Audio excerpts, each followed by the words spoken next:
They are peaceful, thoughtful, emotionally intelligent animals who truly love their kids. They are trustworthy, and this is especially true of a mother in her cubs. They have a jolly sense of humor, curiosity, and compassion. If you look at overall bear behavior and adaptations to their surroundings, I think they're smarter than many adult humans. The bears in our neighborhood, blacks, browns, and grizzlies, are known to empty all of the food packages from kitchen cupboards and package containers and raid the refrigerators for edibles. This was observed by the cowering families in the other rooms at the time. After the bear had left, a friend came across a juvenile black bear in his rural garage that had removed a 12-pack of Budweiser, and by poking a claw through the top of the can and then lifting it above its head, had guzzled away most of the cans, and was drinking one when the homeowner flicked on the light in the garage. They can develop a bond, especially if raised from a cub, but they will always be wild animals and thus unpredictable. Same thing for lions, tigers, etc. That's why these friendships very often do not end well. Some people have a talent or a particular affinity for dealing with animals. Even Caesar Milan, the dog whisperer, has been bitten several times now. If a 70-pound dog bites you, that's one thing. But if a 600-pound grizzly bear does that, or swats you with a paw that can decapitate a moose, we're talking about a whole new level of hurt, or worse. My suggestion is that you befriend a dog or a cat. They may get a little rambunctious, but you rarely would be in mortal danger. Today, we'll tell you a story about a bear pack that rescued a pregnant woman in a forest in the winter. What happened to her shocked everyone. Our story today takes place a long time ago in a remote village in Serbia during a freezing winter. Snow blanketed the ground and covered the trees of the nearby forest. There was a young woman living in the village who was pregnant. The young woman's husband was a fisherman and was away on his boat on a long fishing trip. It was his last trip of the year before the bay completely froze over, so he was going to stay out for several days to catch as many fish as he could while he was away. It was up to the young woman to take care of the house, even though she was due to have the baby soon. This young woman was powerful and got all the work done independently. She even had to walk several miles through the woods every day to get fresh water for cooking, cleaning, and drinking. She would make this trip for water at the end of the day, ensuring she was back before the sun went down. After the sun went down, it became too cold to be out in the forest, and there were very dangerous animals to worry about too. On this particular day, everyone in the village was talking about the weather. The winds had picked up overnight, which usually meant a big snowstorm was coming in. All the fishermen would be returning that night to hunker down with their families until everything thawed out again in the spring. The young woman heard all the talk about the storm and was excited that her husband would return home that night. She put her hands on her belly and felt movement from within. Oh, he couldn't come back a moment too soon, she thought to herself. This baby will be coming any minute now. The young woman quickly tidied a house in preparation for his arrival. I know, she thought to herself. I'll make a hot, delicious stew for dinner. That way, when my husband comes home out of the cold, we can share a nice, hot meal. What better way to celebrate?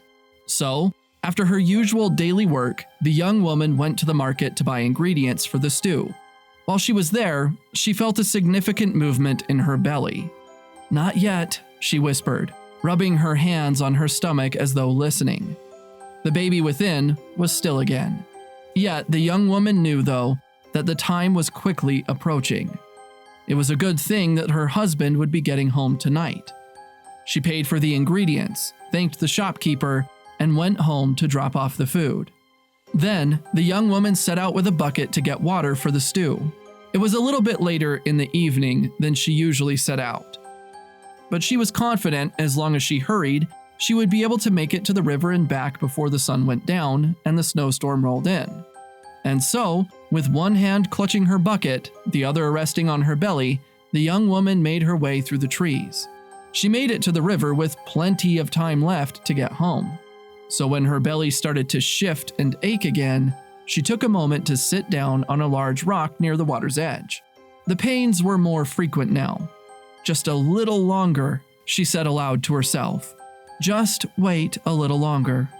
Realizing that she couldn't afford to wait, the young woman filled her bucket and started walking quickly back home. In the village, she could see that the sun was beginning to set. She didn't have much time, so when her belly began to ache again, she pushed through.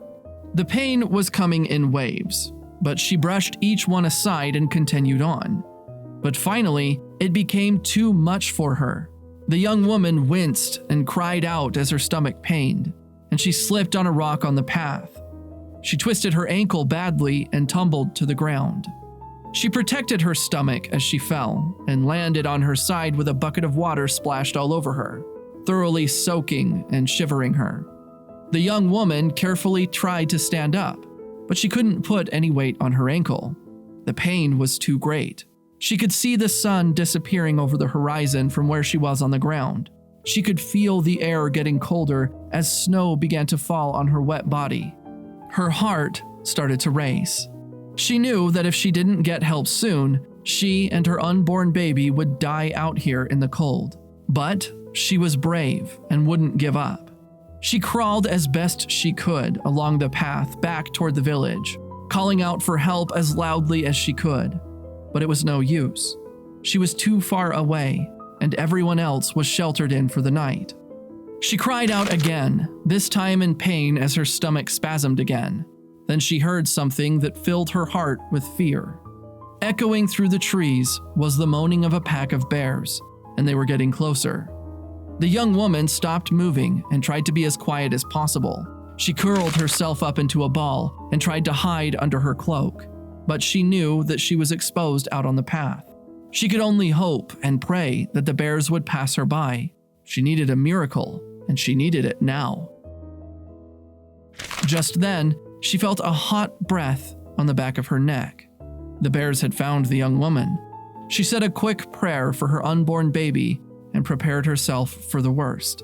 But instead of attacking her, the bear did the strangest thing. It settled down next to her in the snow. The rest of the bears soon joined in, forming a warm fur barrier against the winter storm. She breathed a sigh of relief, but then winced again in pain as the contractions in her belly started to intensify. This wasn't over yet. Her husband returned home to an empty house in the village. The fisherman knew that his wife must have gone out to get water and not returned, but it was too cold and dangerous to gather a search party to look for her. He waited through the night, praying for her safety. As soon as the sun rose, he gathered friends and neighbors to help him search the woods. But as they stood at the tree line and prepared to go in, someone cried out, "Wait, there she is." The crowd fell silent, and the fisherman rushed to the front.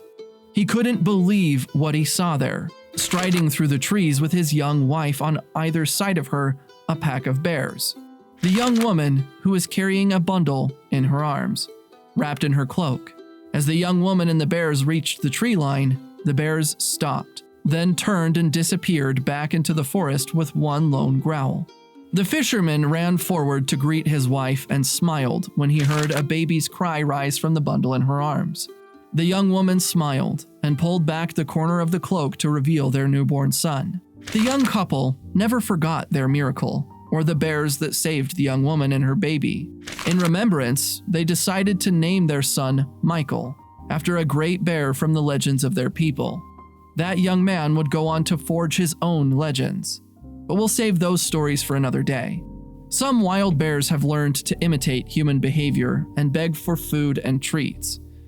Unfortunately, a bear that has lost its fear of humans is a very dangerous thing, and repeated encounters with campers and tourists can lead it to be euthanized. Polar bears just see you as food. Your best bet is, if you want to help bears, donate to a registered charity. If you're going to see one, take a safe nature tour. Never approach one in the wild, no matter how friendly it may seem.